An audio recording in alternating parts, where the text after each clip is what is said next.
তো আমাদের প্যাকিং পত্র শুরু হয়ে গেছে, আমার গোছানো কমপ্লিট। আমি তো অল্প জামা কাপড় নিচ্ছি, সেটা বেরোনা রেখে দিয়েছে। ওর এখনো ঠিক করে উঠতে পারেনি, 4-5 দিন ধরে ঠিক করছে কী নেবে। এখন আর গোছানোর সময় আমি জানি রাত হয়ে গেছে, এখন শুধু ব্যাগে ভরবে আর হয়ে যাবে। তো এখনো বলছে কি নেবো ঠিক করি আগে, দাঁড়াও। না ঠিক করাই আছে, আমি একটু কনফিউজ যে কি নেবো আর কি নেবো না সেই ব্যাপারে।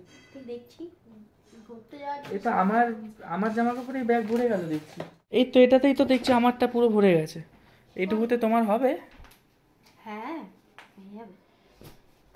এগুলো কি নাইটি? এটা দুটো নাইটি নিলাম। কি নিচ্ছ একটু বলো, আমাকেই তো জিজ্ঞেস করতে হচ্ছে।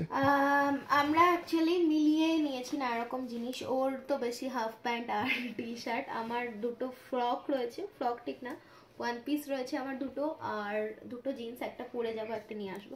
বেসিক্যালি ঘুরতে যাওয়ার জন্য না একটু বেশি জামা প্যান্ট নিয়ে যাওয়া ভালো, কারণ কম জামা কাপড় নিয়ে গিয়ে বিপদে পড়ার থেকে একটু বেশি করে নিয়ে যাওয়া বেটার। কিন্তু বেশি করে নিয়ে যাওয়া যে আমাদের জন্য কি বিপদ। আর ঘুরতে যাওয়ার আগের দিন ব্যাগ প্যাক আমি প্রথমবার করছি, কারণ আমাদের বাড়িতে করে আমি ছোট থেকে কালচারটা দেখে এসেছি যে অনেক আগে থেকে সমস্ত কিছু হয়ে যায়। মানে যদি আমাদের 17 তারিখে যাওয়ার কথা, আমাদের বাড়িতে এটা হলে হয়তো 10 তারিখ থেকে প্যাকিং শুরু হয়ে যেত।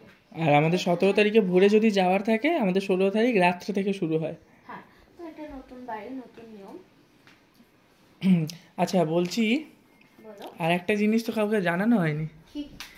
আমার যে যাচ্ছি কালকে 17 তারিখ, কালকে আমার বার্থডে। 17 তারিখে হচ্ছে ওর জন্মদিন, স্পেশালি আমরা টিকিটটা কেটে। এটা কি? কি এটা? এটা তোমারই তো। কি এটা ভ্যালেন্টাইন ডে এর জন্য নিয়ে আসছো আমার জন্য? এটা কি, কোথা থেকে আসলো এটা? এটা তো এখানে রাখা ছিল, এটাও ভ্যালেন্টাইন ডে তে নিয়ে আসছো। তুমি কি করে কিনলে এটা? কি জানি বাবা, এটা রাখা এখানে। এ বাবা, সাইজটা তুমি জানলে কি করে? কি জানি, আমি কি করে জানি? এরকম সারপ্রাইজ কে দেয়? এরকম জানলায় রাখা ছিল এটা। তো করতে দিলে তুমি একটু কালারফুল দিতে পারতে, হোয়াইট কেন? এটা খুব ভালো তো, পছন্দ হয়নি? না পছন্দ হয়েছে। আর তুমি আমার বার্থডে গিফট নিয়েছো। আচ্ছা, ওর বার্থডে গিফটটাও আছে, তো তুমি একটু কালারিং নিতে পারতে না। ভালো হয়েছে। ভ্যালেন্টাইন ডে কি এরকম সারপ্রাইজ কে দেয়? আচ্ছা আমার গিফটটা একটু দেখাও। এটাই নেবো না নেবো না? হ্যাঁ এ বাবা এনে দিয়েছি, নেবে না? তাহলে এটাই কালকে পরে যাই, এবার পরে যাবে। তোমার বার্থডে। আর আমার গিফটটা? আর এটা হচ্ছে ওর গিফট, আমি নিয়ে এসেছিলাম, আজকেই নিয়ে এসেছি। এটা ভ্যালেন্টাইন ডে হিসেবে দিচ্ছ না বার্থডে হিসেবে? এটা তুমি দুটো আছে, একটা বার্থডে হিসেবে একটা ভ্যালেন্টাইন ডে হিসেবে নিয়ে নাও। এটা একটা টি শার্ট জন্য, আর এটা একটা হলো বেসিক, আর প্যান্টটাও প্যান্ট। হ্যাঁ এটাই আমার দরকার, এই দুটোই আমার খুব দরকার ছিল জিমের জন্য। দুটো কালারও ভালো লাগছে। কালারটা আমি অ্যাকচুয়ালি ম্যাচিং করে নিয়ে আসছি, দুটো একসাথে যখন পরবে দুটো একসাথে পরবে। আচ্ছা বলি, নিচে কিন্তু বিশাল অ্যারেঞ্জমেন্ট হচ্ছে। আমার মা মাটন বানাচ্ছে, ট্রেনে নিয়ে যাবে, পরোটা আলুর দম সেটা বানাচ্ছে, মাটন বানাচ্ছে, আবার আমার জন্মদিনের জন্য পায়েস বানাচ্ছে। মানে দীঘা গিয়ে হলেও পায়েস খাওয়াতে হবে আর কি, তাই তো? জন্য পায়েসটা বানিয়ে নিয়ে চলে যাবে। আচ্ছা এবার তুমি আমাকে আর ডিস্টার্ব করবে না, আমি গুছাই, তোমার কাজ করো। আচ্ছা আমাদের কেক কাটিংটা কোথায় হবে? কেক কাটিং দীঘাতেই হবে, ইচ্ছা আছে সি বিচে, দেখা যাক। তুমি এই দুটো নেবে? হ্যাঁ জন্মদিনের উপহার নেবো না। আচ্ছা বলছি, আমাদের ঘুমাবে না আজকে রাত্রে? ঘুমোতে তো হবেই না, ভোর 4টের মধ্যে আমাদের উঠতে হবে, 4:45টার মধ্যে বেরোতেই হবে, কারণ মধ্যমগ্রাম থেকে হাওড়া যেতে খুব কম হলেও 1 ঘন্টা 10 মিনিট লাগবে। এটা বলে এমবাজার কোথাকার? যেখান থেকেই কিনি। তোমার পছন্দ হয়েছে তো? হ্যাঁ পছন্দ হয়েছে। ধর্মতলা থেকে নিয়ে এসছো? না না, মধ্যমগ্রাম থেকে এনেছি। মধ্যমগ্রাম আবার এমবাজার কি সিটি স্টাইল কোথা দিয়ে নিয়ে এসেছি জানি। ভালো লেগেছে তো? আম কি বলে, আম গুনে লাভ নেই, আম খাও। আমি ভাবছি সকালে কুর্তিটাই পরে চলে যাই। এটাই পরে যাবে? সকাল ট্রেনের মধ্যে তো একটু কমফি হতো, রিল্যাক্স লাগে। ঠিক আছে চলো। আর এইগুলো কি আমার সকালে পরে যাওয়া জামা প্যান্ট তো? হ্যাঁ তোমার সকালে পরে যাওয়া জামা প্যান্ট, ব্ল্যাক প্যান্ট, একটা সাদা টি শার্ট, আর এটা একটা হুডি। সাদা সাদা। চলো তুমি একটু গুছিয়ে নাও গো, আমি খুব টায়ার্ড কাজ বাজ করে। এই দেখো ট্রেনের থেকে রেলওয়ে থেকে মেসেজ চলে আসলো, সিট নাম্বার দিয়ে দিল। হ্যাঁ এগুলো এসলে ভালো লাগে। এই যে আমাদের D9 91 থেকে সিট আমাদের 91, 92, 93, 94, 95, 96, D9 একদম পরপর Howrah to Digha seat number হয়ে গেছে। চলো চলো স্টেশনে চলো, দৌড়াই।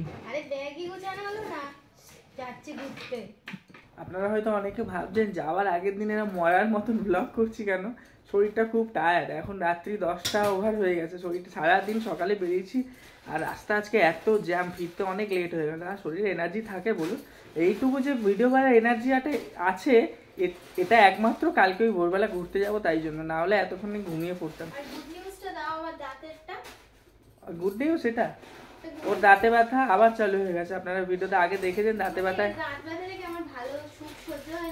দাঁত ব্যথাটা বলছে সুখ সহ্য হয় না, বিয়ের সময় দাঁতে ব্যথা, বিয়েটা মিটে গেল দাঁত ব্যথা বন্ধ, একদম দাঁতে ব্যথাই নেই। আবার যেই বিয়েটা মিটেছে এবার একটু হানিমুনে যাচ্ছি, অমনি আবার দাঁত ব্যথা শুরু হয়ে গেছে। এটা আমাদের যদিও হানিমুন না, এটা আমাদের ফ্যামিলি ট্রিপ, ফ্যামিলি মুন। এটা ফ্যামিলি মুন, হানিমুনে যাবো আবার।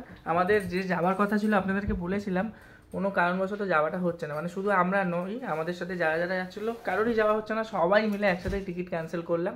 হানিমুনে যাবো আবার, ফ্যামিলি নিয়ে আগে একটু ঘুরে আসি, আবার 1-2 মাসের মধ্যেই আবার চলে যাবো, তাই না? আর আমি ঘুরতে যাওয়ার আগে বেশ কয়েকদিন ধরে ভাবছিলাম একটু হাতিবাগান যাব, কিন্তু আমার সব স্টুডেন্টসদের বোর্ড শুরু হয়েছে, কারোর অ্যানুয়াল শুরু হয়েছে, ওই জন্য আমার আর মানে যাওয়া হলো না। আর কি হয় না, ওই মানে সকাল 11টা অবধি পড়িয়ে আবার সে 3টে থেকে পড়ানো, তো আমি যাবো কখন আসবো কখন। মধ্যমগ্রাম থেকে হাতিবাগান যারা জানেন ডিস্টেন্সটা তারা বোঝেন কি লেভেলের কষ্ট, বাসে করে যাওয়া আসা। যাওয়া হলো না। এবার ওর যেহেতু অফিস ধর্মতলার ওখানে, মানে ধর্মতলা মার্কেটের একদম পাশেই, ওকে বলেছিলাম গিয়ে তুমি আমাকে ছবি পাঠাবে, যা পুষটাই পড়ে গেল, ছবি পাঠাবে কানের, আর একটা আর্টিফিশিয়াল চেন নেওয়ার ছিল। এবার কারণ ও সোনার চেন পড়ে যাবে না, ভয় পাচ্ছে। এই দেখো আবার ফেলে দিলে, তোমার জন্য পড়ে গেল সব এই কানের গুজিগুলো টুপটুপ করে ফেলে দিচ্ছে। আচ্ছা কানে হবে না, দুটো থাকুক, বাকিগুলো কানের গুলো এনে দিয়েছে, একটু দেখাও। হ্যাঁ পড়ে নি, ধর্মতলা দিয়ে খুঁজে ভিডিও ছবি, হ্যাঁ দোকানদারগুলো খুব বাজে ব্যবহার, ছবি পাঠাতে দিচ্ছে না। বলছে কি 20 টাকা 30 টাকা জিনিস নেবে, এটা আবার ছবি পাঠাতে হবে, সে কিরম বাজে ব্যবহার। 20 টাকা নিই 30 টাকা নিই, যার পছন্দ হবে তাকে তো দেখিয়ে নিতে হবে। খুব বাজে ওখানকার লোকের ব্যবহার, কিন্তু তোমার জন্য খারাপ ব্যবহার সহ্য করে হলেও আমি কানের এনে দিয়েছি। আমাকে একটা খুব সাদা একটা কোশ্চেনের উত্তর দেবে? হ্যাঁ, এই যে এগুলো কি, এইগুলো লিপস্টিক, এগুলো নিয়ে যাবে এতগুলো? তো এক একটা জামার সাথে এক একটা, কোনোটা মিক্স করে যেটা ভালো লাগবে ইচ্ছা হবে ওটাই তো পরবো। কি অবস্থা, আমি মারাত্মক রকম ভাবে অবাক হচ্ছি, সত্যি কথা। এত নাকি লিপস্টিক নিয়ে যাবে, 2 দিন দীঘা যাচ্ছি বলে। তো সেই জন্য না, আমাকে তো গিয়ে পড়তে হবে না। আচ্ছা আমরা যখন 7 দিন ঘুরতে যাব তখন কি করবে? তখন আরো বেশি, ওই জন্যই তো বলছি আরেকটা 3টে সেটের টলি ব্যাগ খেলবো, কারণ দুটো আমারই যাবে, একটা বড় একটা ছোট। কি ভয়ঙ্কর জ্বালা, মাঝারিটা তোমার। শাদি করকে তো ফস গয়া বেচারা। কি আবার তুমি শাদি করে ফেসে গেছো? এই যে এগুলো জিনিস আমি নিচ্ছি, এগুলো আমাকে তো নিতে হবে বয়ে বয়ে, তো আমি টলি ব্যাগের চাকা গড়িয়ে নিয়ে চলে যাবো, বয়ে বয়ে নিয়ে গিয়ে ময়ে ময়ে হয়ে যাব তারপরে।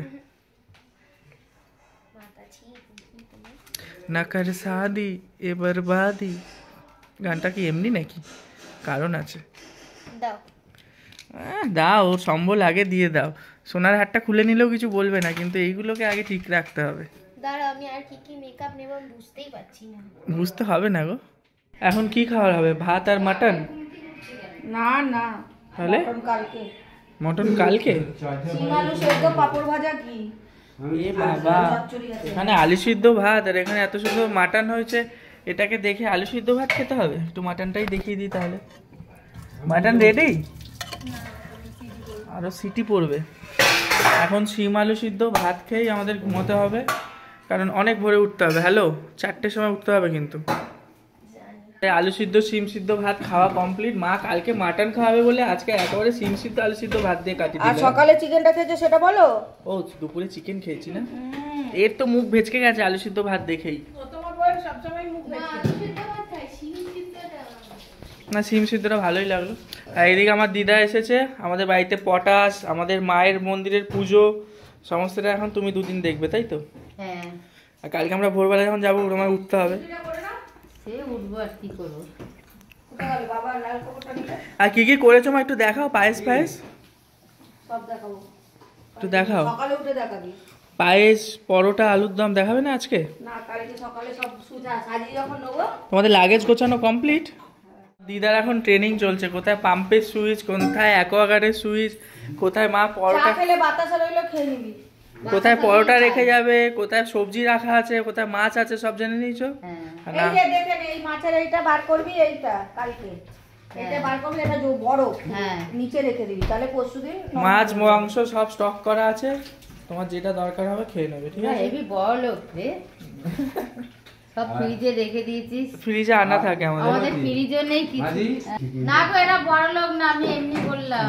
এরা অনেক কষ্ট করেছে, করে এই জায়গায় এসেছে, এখন এদের অনেক মাথায় অনেক চাপ আছে। তোকে এত কে বলতে বলেছে? আচ্ছা একটু পায়েসটা কেন দেখিয়ে দাও। বলবো না? না গো, সত্যি এদের চেহারা দেখলে বুঝবে না, ভাববে এদের অনেক পয়সা। এরা আস্তে আস্তে এবার তোমরা ওদেরকে গুড়ের আশীর্বাদ পায়েস? করো। পায়েসটা একটু টাইট হয়ে গেছে মনে হচ্ছে। হ্যাঁ একটু টাইট করেছি, নিয়ে যাবো চলকানি দেবো। আর এটা আলুর দম, আর পরোটা কি করবে সকালে? বাবা সকালে করছে, এই যে পরোটা রেখে দেবো সকালে। হ্যাঁ, তোমরা আশীর্বাদ করো ওরা যেন উপর দিকে উঠতে পারে। ঠিক আছে, এখন আমরা উপরে মানে দোতলায় তো উঠি এখন। হ্যাঁ, দোতলা থেকে তিনতলায় যেন উঠতে পারে, ওদেরকে আশীর্বাদ করবে। কন্টেনারটা বার করে রাখি। আর উঠে গেলাম, গুড নাইট, ভোর 4টের সময় দেখা হবে। কখন আছে? হয়ে গেল। 12টা বাজে, আর 4 ঘন্টা ঘুমাবো। আমার বাবা আবার তালাও দিয়ে দিল, ঘরে নাকি তালা মেরে যেতে হবে। এই যে আমাদের luggage ready, full ready go, একদম একদম বন্ধ করে দিয়েছো। চলো ঘুমাই। আর কি কি বাকি, আমার কি একটু টেনশন হচ্ছে এবারে, মনে হচ্ছে কিছু ফেলে দিলাম কি না। আশা করছি তোমার চশমাটা আমি আগে ব্যাগে ঢুকিয়েছি। আচ্ছা, ফোনের চার্জার গুলো চার্জ দিয়ে, চার্জার চার্জার এখনই ঢুকিয়ে নাও। আর আমাদের মাইক। মাইক আছে, কাজ আছে কোনো? না আজকে আর কাজ করবো না, মাইক ঢুকিয়ে নে। আচ্ছা, স্মল পট কোথায়? এই যে ট্রাইপড নেব কোথায়? ট্রাইপডটা হাতে করেই নিতে হবে মনে হচ্ছে। ব্যাগ? ট্রাইপডের ব্যাগ তো নেই আমাদের। ট্রাইপড যখন কিনেছিলে তখন ব্যাগ পাইনি? আমরা এই ট্রলিটা এনেছি আমাদের মামা বাড়ি থেকে, আমরা একটা এরকম ট্রলি কিনে নেবো, বলো? হ্যাঁ। সুন্দর এইরকম কালারই কিনবো, কালারটা বেশ হালকার মধ্যে ভালো, তাই না? বেশ দেখতে ভালো। ভারী হয়েছে ট্রলি ব্যাগটা।